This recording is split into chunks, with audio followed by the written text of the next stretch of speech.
여기서 우리가 봐야 될 것은 지금 PBR을 봐야 되는가 아니면 MDD 고점 대비 주가 수익률을 봐야 하는가. 밸류에이션의 역사적 하단을 이미 찍은 상황인 거죠. 네. 0.84 PBR 기준으로 이런 시스템 위기와 나머지 위기는 좀 구분이 돼야 된다라는 거예요. 모두 다 미국발 위기였던 것은 마찬가지였습니다. 네. 그래서 지금도 미국의 관세도 사실 과거랑 크게 다르지 않는 리스크다. 신용위기와 코로나19처럼 이렇게 44, 54%까지 빠질 것인가. 네. 이럴 일은 아니라고 생각을 하는 거고요. 하지만 절대 수익률까지 하단을 찍었던 코스닥이 네. 조금 더 많이 오를 만한 시기라고 생각을 하는 거죠. 네. 자, 그러면 이번 시간에는 우리의 투자 전략들, 네. 진짜 이 혼란의 시기, 혼돈의 시기에 어떻게 짜고 가는 게 맞을지 이분과 함께 이야기 나눠보도록 하겠습니다. 네. 이분이 주로 아침엔 투자 시간에 네. 종종 함께 해주시는 분이시죠. 네, 오늘 저희와 함께 해주실 NH투자증권의 이혁진 차장님, 어서 오십시오. 네, 어서 오세요. 안녕하십니까. 네, 반갑습니다. 네, 안녕하십니까. 네, 저희 아침엔 투자 시간, 그 시간에 우리 차장님께서 네. 우리 투자자분들을 굉장히 잘 도와주고 계신다는. 네. 뭐 어려운 시장이라서 이제 실질적인 도움이 되고 있는지는 모르겠지만, 네. 앞으로 뭐 제 생각인데 팬층은 좀 많아지고 있는 것 같고, 그리고 이혁진 차장님에 대한 팬이요? 아침엔 투자라고 하겠습니다. 네. 데이터를 매주 받고 있는데 놀라울 정도로 좋아지고 있긴 합니다. 그래요? 네, 네. 그래서 아무래도 이게 정착 이상으로 이제 좀 되고 있지 않나 생각도 들고, 네. 아무래도 제가 오늘 불러주신 것도 그간 제가 한 2달 정도 말씀을 드렸던 것들에서 네. 그래도 좀 이제 시장 맥락을 좀 잘 짚었던 것들이 있어서 이런 자리까지 좀 마련해 주시지 않았나라고 생각합니다. 그럼 일단 어제 반등이 나오긴 나왔어요. 네. 그리고 그 전날 있었던 급락을 모두 메꾸는 정도의 반등이 나왔어. 네, 어제 맞습니다. 반등에 대해서는 그러면 보통 뭐라고 평가를 좀 하고 계세요? 네. 주식시장이라고 하는 것은 사실 레벨과 추세 요 두 가지인데, 네. 레벨은 장기적으로 보면 실적과 밸류에이션으로 보통 만들어집니다. 근데 문제는 추세라고 하는 것은 어떤 모멘텀이 필요한데요. 네. 레벨은 이미 더 이상 빠질 수 없을 만큼 뭐 어떤 지표를 갖다 대더라도 빠졌습니다. 그래서 사실은 반등이 있을 수 있는 12월 초반이었었습니다. 실제 펀드 플로우 같은 경우에도 인플로우로 바뀌었었어요. 우리뿐 아니라 이제 일본을 제외한 EX 아시아에서도 펀드 플로우가 플러스 전환을 했었습니다. 그러니까 정치 이벤트 없었더라도 맞습니다. 올라갈 때는 됐다 이거죠? 예. 네. 아니 지금 12월 첫 거래일까지는 이제 올라갈 분위기가 조성이 됐었는데, 네. 우리가 실제 계엄이 터진 것은 주 중반이었지 않습니까? 네. 그러면서 완전히 이제 뭐랄까요, 망한 거죠. 네, 근데 그럼에도 불구하고 모멘텀에서 정말 어떤 추가적인 박살이 난 건데요. 아까 제가 말씀드렸던 이 레벨에 대한 문제는 더 이상 빠질 수 없을 만큼 빠져 있는 상황입니다. 그 제표는 제가 일단 뭐 차트로 보여드리겠습니다만, 네. 이제 결론은 제가 어제 반등을 말씀을 하시기에 결론적으로는 레벨을 통과할 수 있는, 반등을 할 수 있는 추세를 만들어줘야 되는데, 그 중에서 가장 중요한 단서 두 가지가 저는 어제 나왔다라고 생각을 합니다. 네. 자, 왜냐하면 반등의 분위기를 찬물을 이제 끼얹은 것은 계엄이었습니다. 네. 그리고 뒤에 제가 뭐 외신도 말씀을 드리겠습니다만, 이 계엄의 해결책은 뭐라고 생각하십니까? 계엄의 해결책이요? 이 계엄으로 빠진 종목들이 네. 이 시장이 회복을 하려면 네. 솔직하게 우리 뭐 나와야 되겠습니까? 재료가. 탄핵? 맞습니다. 네, 탄핵입니다. 이걸 왜 제가 내 입으로 꼭 그걸 얘기하게 해요. 제가 말씀드리지 본인이 않습니까? 얘기하시면 되지. 제가 이거는 제 주관이 아닙니다, 여러분들. 정치 성향이 아니고요. 제가 뒤에 지금 외신 뉴스를 보여드리겠습니다만, 네. 자, 이번은 제가 2004년도 노무현 대통령의 탄핵, 그리고 2017년도에 박근혜 대통령의 탄핵과는 다릅니다. 네. 그 당시에는 정치적인 논쟁거리였었고, 네. 지금은 이 계엄이라고 하는 어떤 특정한 사건이 발발된 이후에 이제 장이기 때문에 외신들의 포인트는 모두 다 말씀하신 그 탄핵에 대한 초점이 맞춰져 있습니다. 그래서 그런 부분들이 우리만의 어떤 성향 문제가 아니라 외신들의 포인트도 마찬가지다라는 거고요. 결론적으로는 어떤 식으로든 이것이 해결이 돼야 되는데, 네. 결론적으로는 이제 탄핵이라고 말씀을 드렸습니다. 자, 그런데 바로 어제 국회 본회의가 있었습니다. 네. 어제 본회의에서 두 가지의 큰 해결점이 있었고요. 하나는 단서를 좀 보여준 거죠. 네. 첫 번째는 내란 특검법이에요. 네. 이 내란 특검법이라고 하는 것은 결론적으로 지금의 계엄에 대해서 특검으로 수사를 하겠다라는 네. 거고요. 거기에서 이제 가결이 됐습니다. 근데 찬성표가 중요한데 210표 나왔어요. 네. 일반적으로 탄핵에 필요한 이제 표는 200표이기 네. 때문에 어제 그 내란 특검법의 210표가 이번 주 토요일 매주 토요일 탄핵한다고 하지 않습니까? 네. 그러면 지난주보다는 가능성을 조금 더 높이는 이벤트라고 생각을 합니다. 네. 자, 두 번째로는 등금투세예요. 예, 금투세가 이게 이벤트가 다 끝난 거 아니야? 한다고 했잖아가 아니라 실제로는 지난주 금요일에 공포감이 되게 커졌었어요. 그러니까 여야 간에 이제 예산을 야당에서 많이 줄였죠. 네. 4조 원 줄였으니까요. 네. 여당에서도 받기 어려웠을 것 같습니다. 자, 그런데 그로 인해서 이제 의결이 좀 미뤄졌었고 법정 시한까지도 넘겼었습니다. 네. 자, 그래서 거기에다가 이제 계엄까지 나와 버렸으니까 이게 금투세가 의결이 안 되는 것 아닌가 하는 공포가 사실 실존했었습니다. 네. 그래서 다행히 어제 의결이 됐고 놀라운 거는 내란 특검법은 찬성표가 210표인데 네. 금투세는 몇 표 나갔다고 생각하세요? 금투세. 금투세는 한 230표 정도 네. 찬성하지 않았을까요? 그렇죠? 204표밖에 안 나왔습니다. 아 그래요? 어. 반대표가 어. 찬성표가.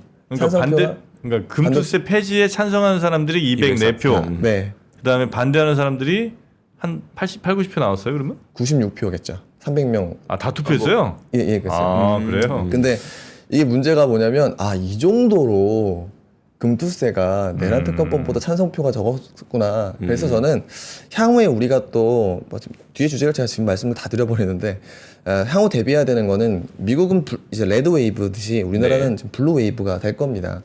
이 블루 웨이브에서 또 하나 꼭지로 잡아야 되는 것이 세금이구나 라는 거예요. 근데 상대적으로 제가 주식시장이 다행이다라고 생각을 하는 것, 향후에 우리 시장이 내년도에 생각보다 괜찮다라고 생각을 하는 것은 네. 금투세 해결됐잖아요. 네. 아예 폐지된 겁니다.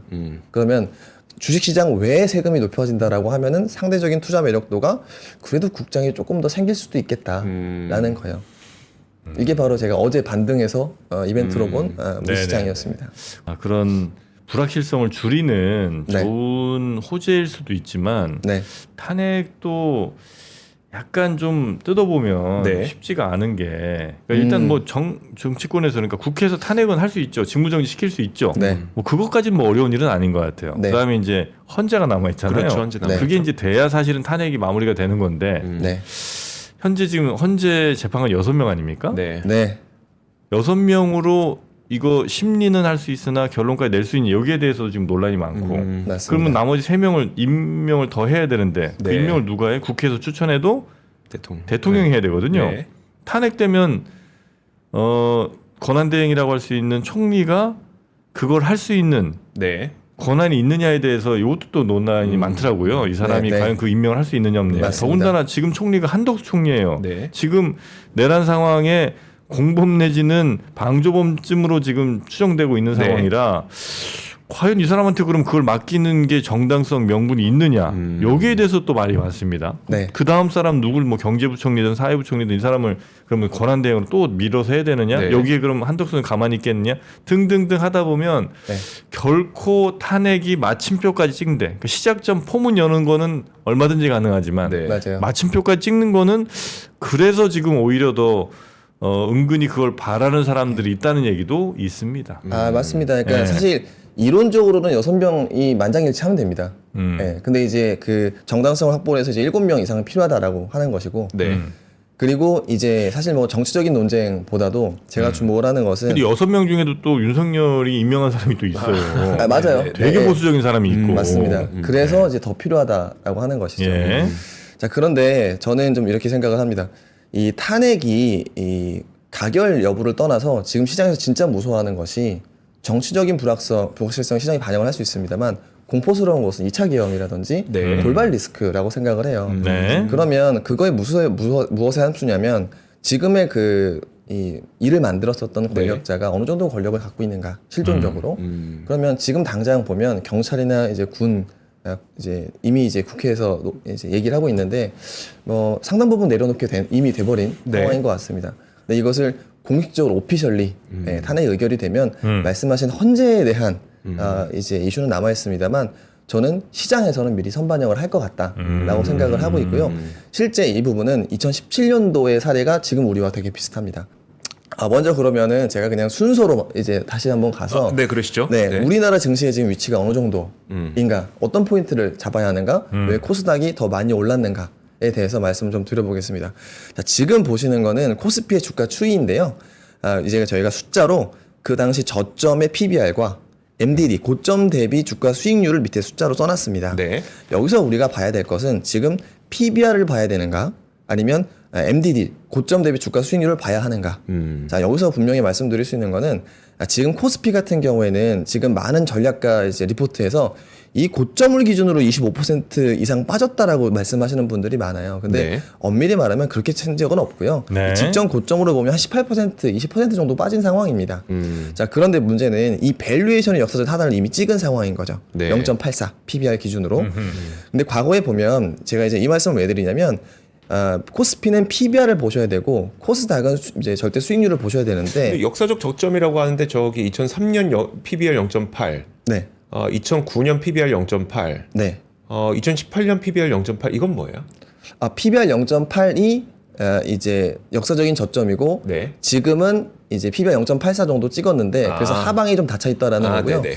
네, 사실 여기 보면은 여기가 PBR 0.7 장중으로 보면은 0.6대까지 잠깐 갔다 왔던 적도 있습니다. 네. 자, 그런데 여기서 좀 주목을 하는 것은 하락률이나 그리고 PBR 밸류에이션이라 이런 시스템 위기와 나머지 위기는 좀 구분이 돼야 된다라는 네. 거예요. 근데 지금은 사실상 모두 다 미국발 위기였던 것은 마찬가지였습니다. 네. 네, 그래서 지금도 미국의 관세도 사실 시스템 위기 두 번째 사례들, 미국 신용위기 위기라든지 코로나19를 빼면 사실 과거랑 크게 다르지 않는 리스크다라고 말씀을 드리는 것이고, 자, 이럴 때는 PBR이 0.8대에서 지지가 된다라고 보는 것이 저는 합리적이다라고 생각을 하는 겁니다. 오히려 어제 코스닥 지수가 훨씬 더 많이 올랐습니다. 네. 이유는 뭐냐면 이 MDD 기준으로 절대 수익률이 코스닥이 지금 마이너스 30% 가까이 찍었기 때문에 지수 수익률 기준으로는 코스닥이 더 사실상 먼저 바닥을 찍었고 네. 그 다음에 이제 PBR 기준으로 코스피가 찍어 내려가고 있는 상황이다. 자, 그런데 이제까지 상황을 생각을 해보면 결론적으로는 신용위기와 코로나19처럼 이렇게 44, 54%까지 빠질 것인가? 네. 이럴 일은 아니라고 생각을 하는 거고요. 그러면 0.8 PBR에서는 반등 정도는 나올 것 같다라고 말씀을 드리는 겁니다. 하지만 이제 반등의 폭은 아무래도 절대 수익률까지 이제 하단을 찍었던 코스닥이 네. 조금 더 많이 오를 만한 시기라고 생각을 하는 거죠. 실제 코스닥 지수 같은 경우에는 지금 이 밑에가 거래대금입니다. 코스닥 150의 거래대금인데 코스닥은 밸류에이션이 잘 안 나오지 않습니까? 네. 그렇기 때문에 밸류에이션으로 저점을 찍을 수가 없습니다. 데이터가 안 나옵니다. 네. 그래서 거래대금으로 찍어야 되는데 지금 보시면은 역사적인 저점 수준까지 다 내려와 있는 상황이에요. 네. 그래서 코스닥 같은 경우에는 지수 수익률 MDD 기준으로나 거래 대금 기준으로나 바닥 신호들은 이미 나왔다. 그래서 사실 이번 정치 리스크가 아니라고 한다면은 올라갈 수 있는 가능성이 굉장히 많은 실제 펀드 플로우도 플러스가 전환된 이런 상황이었는데 정치 리스크가 발발이 됐다. 그래서 정치 리스크가 끝나고 나면 다시 원복이 될 가능성이 원래의 경로를 따라갈 가능성이 높다라고 생각을 하는 겁니다. 자, 그리고 이 정치 불안에 대해서 좀 말씀을 드리면 제가 이 탄핵이라는 단어를 우리가 굉장히 좀 이야기하기 어렵지 않습니까? 네. 아무래도 누구 편드는 것 같고 그래서 네, 하지만 이미 이 부분은 제가 코디네이팅을 하지 않고 그냥 외신 보도의 24시간치를 그냥 딴 겁니다. 그러면 포인트는 결론적으로는 이제 탄핵이라든지 이 사태에 대한 조기 해결 그리고 심지어 워싱턴 저널 같은 경우에는 어제 차기 대통령 후보까지 얘기를 할 정도로 외신에서요? 예, 맞습니다. 자, 이럴 정도로 지금은 이미 사람들의 시선은 저만치 가 있다라는 겁니다. 그리고 포인트는 탄핵이고요. 그래서 제가 이런 말씀을 드리는 것이고, 자, 그러면 이번 정치 리스크가 우리에게 어느 정도 외국인들이 이제 크게 생각할까? 크게 바로 답이 여기 있습니다. 이게 구글 트렌드에서 한국이라고 하는 뉴스를 검색한 추인데요. 전 세계에서 네. 와. 구글 트렌드의 이제 메커니즘은 제일 높으면 100이에요. 네. 그러면 100을 기준으로 나머지가 정렬이 되는 방식입니다. 뚫고 가네 그냥. 자, 그 말은 지금 BTS 때보다 우리나라에 대한 관심은 압도적으로 많다라는 거예요. 예. 그렇죠? 근데 지금 보시면 이게 제가 어디랑 좀 비교를 하냐면 과거에 우리가 영국의 브렉시트 때 정말 영국 어떡하려고 그래 이랬습니다. 그렇죠? 근데 만약에 우리가 영국에서 계엄이 내려졌다.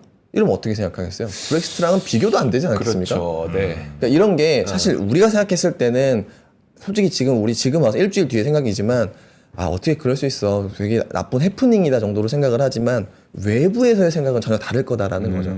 그걸 보여주는 것이 바로 이 외신에서의 꼭지와 지금 이 구글 트렌드로 잘 보여준다. 결론적으로 이게 해결이 되면 그 반응도 생각보다 되게 클 거다라고 말씀을 드리는 겁니다. 자, 그러면 이제 짚어 넘어가야 될 게 과거의 탄핵 이슈에 어떻게 우리 증시가 움직였을까라는 네. 거예요.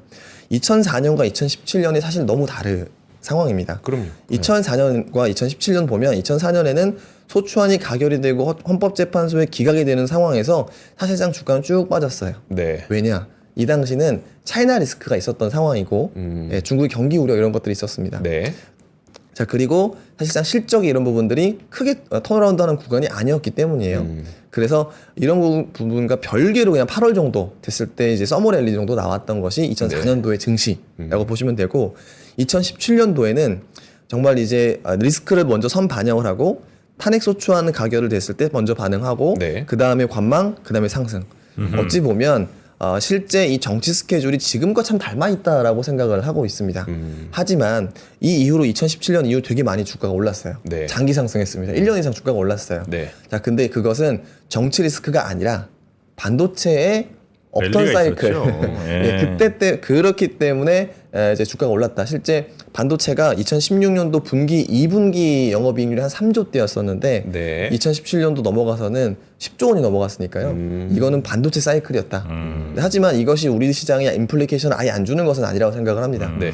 밸류에이션과 실적이 되면 정치 리스크가 지나면 결론적으로는 주가가 오른다라는 뜻이니까요. 네. 저는 여기 이 부분에서 제일 걱정되는 거였었어요. 네. 그러니까 저도 이제 2004년과 2017년, 16년 사이의 그 경제 상황을 좀 비교를 해봤는데, 네.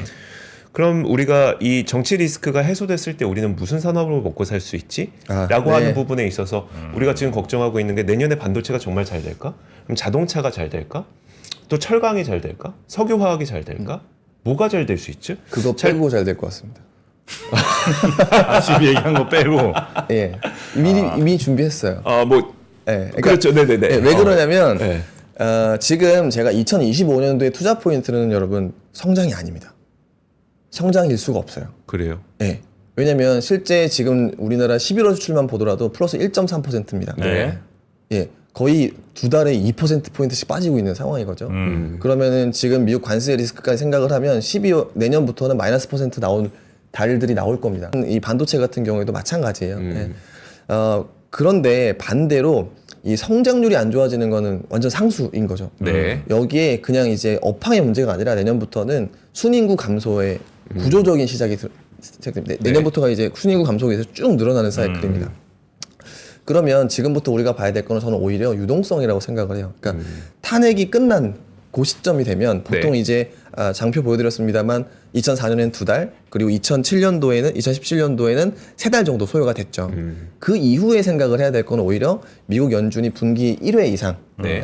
기준금리를 내려줄 거라고 하는 기대, 우리나라도 한 2회 정도 기준금리를 내려줄 것이고, 또한 사실 이번에 예산안이 저는 정치적인 논박 때문에 조금 더 깎였다고 생각을 합니다. 네. 근데 다음 이제 어떤 정부가 들어서든 간에 추경을 아주 공격적으로 해야만 할 겁니다. 그래서 저는 실제 다음 우리가 2025년의 세상은 지금이랑 완전 다르게 성장이 아니라 초점이 유동성이라고 될 것이고, 그게 바로 저는 바로 지난주와 오늘 네. 중국의 경제공작회의가 아주 잘 보여줄 거라 생각을 합니다.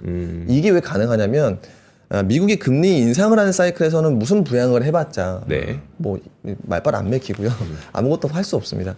지금은 미국이 기준금리를 내리는 사이클이기 때문에 우리나라도 그렇고 지금 이제 중국도 경기 부양에 나서는 겁니다. 네. 2004년과 2017년과 지금이 완전 딱 한 가지 다른 게 있는데 모두 2004, 2017 금리 인상 사이클이었고 지금은 금리 인하 사이클이지 않습니까? 네. 그렇기 때문에 과거에는 물론 말씀하신 대로 성장으로 좀 올랐고, 네. 저는 지금 2025년에는 요 리스크 해소되면 오히려 유동성이라든지 경기 부양 이런 부분들이 조금은 더 시장에 반향을 일으킬 것이다라고 생각을 합니다. 안 좋은 건 이미 너무 다 알잖아요. 네. 예, 그래서 밸류에이션 빠졌잖아요. 그래서 저는 이제 포드 루킹을 한다라고 네. 하면은 2025년에는 그런 유동성 관련주들. 그래서 제가 사실 아까도 코스닥 성장주 종목 장세 최소 이렇게 주장을 하고 있는 겁니다. 네, 그래서 우리 또 하나 이제 마지막으로 볼 것이 네. 정말 전설 속에만 존재하는 이 증한 펀드인데 제가 이 증한 펀드에 대한 역사도 도시전설이죠, 도시전설. 정말 저는 있다는 특검을 건 한다 알죠. 그러면 이 증한 펀드 특검부터 해봐야 되는 것 같아요. 잔고가 있는지 본 적은 없는, 네. 존재는 하나 본 적은 없는. 네, FDA만 있는 게 아니라 지금 플라시보는 여기에만 있는 거 아닌가 이 생각도 드는데 한 번도 나온 적이 없어요, 이 친구는? 2000년도 이전에 나왔어요. 아, 그래요. 그러니까 이제 2020년도 이전에 나왔죠. 이제 보시면 이제 증한펀드의 역사인데 카드네라 2003년 그리고 2008년 리만 때는 실제 4천억, 5천억 이렇게 집행이 됐었습니다. 집행이 됐어요. 네. 네. 근데 문제는 2020년 코로나 때 조성한 거의 한 11조 원 정도 되는 거죠. 네. 이 돈이 지금 이번에 10조 원 발표됐다라고 하는 거는 그냥 계속 말로만 하고 집행이 안 됐기 때문에 그 잔고가 남아 있는 겁니다. 이게 실제 집행을 하려고 하면은 이 증한펀드 관리위에 올려놓고 네. 이제 실행을 승인받아서 이번 같은 경우에는 삼성자산운용에서 통해서 증한펀드가 집행이 돼야 됩니다. 그래서 아마 이 내부 정보가 있다라고 하면 삼자가 제일 빨리 아시겠죠. 이 돈은 지금 누가 갖고 있는 거예요? 각 금융기관이 갖고 있는 거죠. 각 금융기관들이 네, 펀드로 조성을 한 겁니다. 아, 그러니까 그 자금이 실행되려면 네. 그 금융기관들이 삼성자산운용에 뭐 관리위 승인을 받고 네. 주문을 넣어야 되는 겁니다. 금융기관들이 그럼 돈은 실제로 있는 거예요? 그냥 요만큼은 우리가 그냥 확보했다 요 정도예요? 근데 이제 빼놓은 건데 네. 빼놓은 건데 문제는 사실 실존하는지 저도 본 적이 없습니다. 아, 그래요? 예, 그래서 제가 이건 하겠죠. 아니 그러니까 그 돈을 예를 들어 뭐 알피나 뭐 이렇게 갖고 돈을 네. 계속해서 뭐 굴리면서 그죠 지금 운영하고 있죠. 운영을 그건 하고 있겠죠. 있고? 예. 어. 사실 그게 개념적으로만 존재하지 정말 이제 어떻게 운영되는지 저는 실제로 그건 본 적이 없다 네, 그렇죠. 없기 때문에 네. 뭐 어쨌든 이제까지 증한펀드 효과는 플라시보가 있었습니다.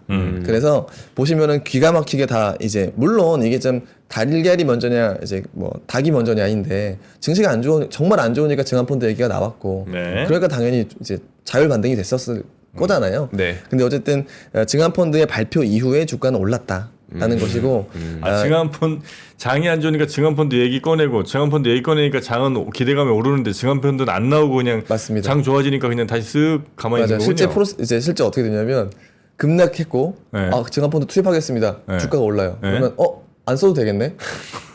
이게 지금 코로나 때 그다음에 미국발 금리 인상 때 두 번 반복이 됐고 아, 이번에도 또 발표를 했습니다. 아, 네. 그래요. 근데 연기금만 열심히 사고 있어요 지금. 그러니까 이런 상황이 좀 답답하기 때문에 사실 이 잔고를 좀 올해는 좀 보여줬으면 좋겠다라는 것이고 네. 모처럼 이번에는 과거와 달리 금리도 떨어지는 사이클이고 우리가 내년도에 성장으로 기대할 게 없는 부분들이기 때문에 네. 우리 증시가 모처럼 주식 시장을 위해서 공격적인 자금 집행을 한다라는 것을 이번에 좀 보여주면 좋겠다라고 생각을 하고 있습니다.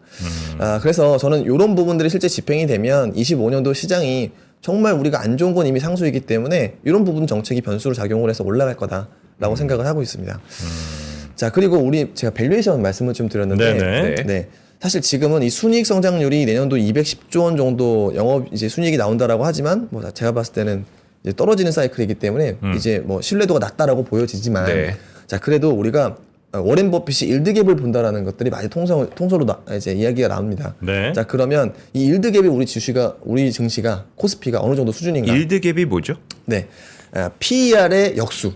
그러니까 주식의 기대 수익률을 계산하는 겁니다. 네. 네, 지금의 밸류에이션으로 기대할 수 있는 기대 수익률과 여기에서 채권의 수익률을 현재 채권 수익률을 예, 빼는 예. 겁니다. 그러면 이 값이 크면 클수록 주식의 기대 수익률이 높고 마이너스 %로 갈수록 채권의 수익률이 상대적으로 높으니까 숫자가 낮을수록 채권하는 게 낫다라고 하는 거죠. 높을수록 주식하는 게 맞습니다. 낫다. 네. 그래서 지금 이 보시면 인도가 최근에 주가가 빠지고 있는데 이 인도의 일드갭이 마이너스 % 전환을 했고요. 최근에 미국이 비싸다라고 얘기하지 않습니까? 네. 그런데 이게 지금 거의 1 미만으로 떨어진 게 지금의 상황입니다. 자, 근데 우리나라는 어떤가? 지금 제가 이 장표를 만들 때가 8.5%였었고 네. 주가가 추가적으로 빠져서 거의 9까지 간 것 같아요. 네. 근데 문제는 과거에 워렌 버핏이 일본 시장에 들어갔을 때가 8이었습니다. 그래서 주가가 일본이 올라서 6까지 떨어진 상황인 거고 네. 그만큼 우리가 안 좋은 건 다 알겠는데 그래서 이만큼 빠질 거냐라는 거에 대해서는 이야기를 좀 해볼 필요가 있고 네. 우리가 지금 밸류업에서도 일본 사례를 자꾸 얘기했지만 일본의 밸류에이션 그리고 그 정책 모멘텀으로 주가가 올랐을 때를 생각을 해보면 결론적으로 8에서 6 같다라는 겁니다. 그걸 업사이드로 생각하면 뭐 굉장히 클 수가 있죠. 네. 그래서 어쨌든 유니콘 이제 그만 증한 자금 빨리 들어왔으면 좋겠다라는 내용이고요. 아까 제가 말씀드렸던 말씀하신 내용 빼고는 다 좋겠다라고 하는 것을 좀 이제 실제 준비를 했던 거죠. 이게 12월 수출액 지표를 보는 것은 정말 시사하는 바가 큰데 1.4% 성장했는데 정말 어마어마하게 빠지고 있죠. 13.5, 7.1 그리고 1.4 네. 이렇게 전체 수출액 성장률이 빠지고 있는 상황입니다. 자 그리고 반도체가 또 문제죠. 51, 37, 31. 네. 그러니까 TSMC 실적 이제 나오더라도 별로 사람들이 반응을 안 하는 것은 지금 좋은 건 다 알고 있는데 네. 예, 이제 미분값이 올라가느냐 떨어지느냐인 거죠. 자 그런 측면에서 우리가 세부적으로 한번 보면 말씀하신 대로 반도체 좋은데 안 좋아 보이는 상황인 거고 그리고 이제 자동차 같은 경우에는 수출이 많이 꺾였죠. 네. 예, 꺾여서 사실 이런 부분들이 주가에 반영이 된 것 같아요. 하지만 주식이라고 하는 것이 밸류에이션이 자동차가 지금 현대차가 4배, PER 4배, 4.5배 정도 되고 그 다음에 기아가 3배대까지 왔습니다. 예, 안 좋은 건 알겠는데 소멸할 수는 없거든요. 주식이라는 것이. 그래서 낙폭과대 매력이 지금 자동차에 있다라는 것이고 또한 제가 자주 맨 처음부터 이제 조바방 얘기를 참 많이 했었습니다. 조선 바이오 방산 얘기를 많이 했어요. 네네. 근데 이 중에서 저는 조선과 방사는 조선과 바이오는 살리고 네. 방사는 주의하자. 그러니까 반등을 하겠지만 업사이드가 생각보다 낮아질 것이다라고 생각을 해요. 이유는 이번에 정치 리스크가 판을 바꿔놨어요. 방산 수출의 상대국은 정부입니다. 네. 정부와 정부의 일이에요. 네. 정부가 지금 이제 그러니까. 이런 상황이기 때문에 조심하자. 그리고 또한 만약에 향후에 블루웨이브 우리나라에서 민주당 수입이 나온다라고 했을 때도 네. 민주당 이제 집권 기간 동안 방산주들이 아웃퍼폼했던 경우가 많이 적었었습니다. 그래서 그런 부분을 감안을 하면 이런 조선이라든지 바이오헬스케어 이런 쪽들이 향후에 아까 제가 뭐 코스닥 말씀도 드렸습니다만 네. 성장주 반등 시에 제일 많이 올라갈 수 있을 만한 실적 기저도 좀 채운 상황이다라고 좀 생각을 하고 있습니다. 그런 것들을 우리가 참고하면서 투자한다면 그래도 조금은 네. 수익률을 기대해 볼 수 있지 않을까. 그 말씀인 것 같아요. 네. 우리가 지표와 체감이 상당히 괴리됐던 게 올해였었잖아요. 그러니까 네. 올해 괴리는 수출 지표는 좋은데 내수가 좋지 않은 그런 맞아요. 괴리였다면 그 말씀하신 거 들어보니까 내년의 괴리는 분명 수출 지표는 안 좋지만 그 가운데 유동성으로 올라가는 종목들이 많은 맞습니다. 그런 괴리가 좀 생겨날 거예요. 그러니까 지수는 별로 안 움직여도 그 네. 안에서 종목들이 굉장히 많이 올라가는 그런 시장이 좀 펼쳐질 수 있을 것 같다라는 네. 전망으로 물론 그 맞습니다. 전망이 맞길 저는 바랍니다. 뭐 예. 틀릴 수도 있습니다만 어쨌든 그런 식의 2년 연속 괴리가 많은 해가 될 가능성이 높아 보이네요. 네, 알겠습니다. 자, 오늘 네. 앞으로 우리 지금 이 혼돈 속에 이 상황에서 그래도 좀 실패가 적은 그리고 네. 조금 더 성공 가능성이 높은 선택을 어떻게 하면 좋을지 그리고 시장이 지금 어떤 상황인지에 대한 이야기를 함께 나눠봤고요. 아침엔 투자 어느 요일에 오늘 오시죠? 이번 주는? 저 매주 월요일 오전 10시. 월요일만 오세요? 예, 월요 주간 전략입니다. 아, 그래서 여기 지금 채팅창 제가 얼핏 보니까 아시는 분들도 이미 많은 것 같습니다. 지금 보니까 이분 좋은데가 몇 번 나왔는지 모릅니다. 네. 저는 왔을 때 뭐 말한다고 말 끊지 말라고 하시더니 이혁진 차장은 이분 좋은데가 되게 많습니다. 아 그래요. 가끔 보니까 또 좋은 거예요. 네, 그런 것도 자주 있을 나오면 자주 틀리겠죠. 그럴 수 있습니다. 네. 자, 오늘 함께 해주신 NH투자증권 이혁진 차장님 오늘 대단히 감사하고요. 예, 감사합니다. 아침엔 투자도 잘 부탁드립니다. 많은 시청 부탁드립니다. 네, 고맙습니다. 감사합니다. 네.